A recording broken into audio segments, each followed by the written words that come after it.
Shalom saudara yang terkasih di dalam Yesus Kristus. Renungan hari ini diambil dari Titus pasal 3 ayat 1 sampai 11 dengan tema memperebutkan sampah.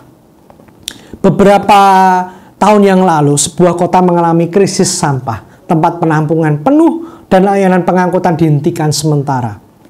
Warga pun kelabakan membuang limbah rumah tangga. Di tengah kekacauan itu sebuah kisah unik muncul di sebuah rubrik laman online.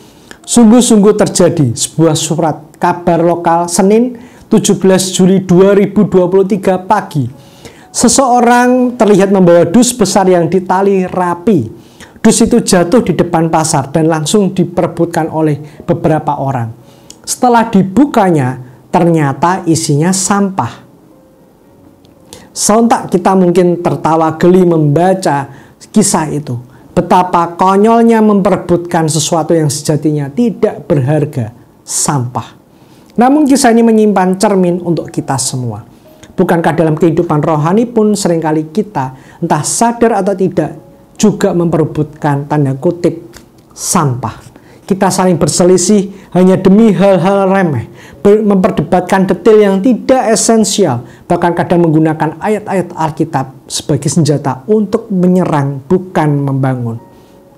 Dalam suratnya kepada Titus, Rasul Paulus dengan tegas memperingatkan, jauhilah perbantahan yang bodoh, silsilah yang tidak berkesudahan, percekcokan dan pertengkaran tentang hukum Taurat. Sebab semua itu tidak berguna dan sia-sia. Perdebatan kosong bukan hanya membuang waktu, tetapi juga mengaburkan inti dari iman kita, yaitu kasih karunia Allah dalam Kristus Yesus. Tentu bukan berarti kita tidak boleh belajar atau bertanya. Alkitab layak untuk digali, direnungkan, bahkan didiskusikan. Tetapi motivasinya harus benar.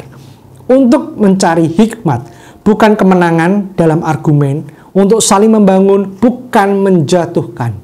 Sayangnya, di era digital sekarang, banyak orang justru terjebak dalam debat kusir di media sosial.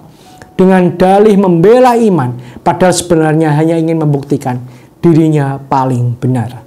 Daripada sibuk memperebutkan sampah rohani, hal-hal yang tidak esensial dan malah memecah belah, marilah kita fokus pada pokok-pokok utama iman.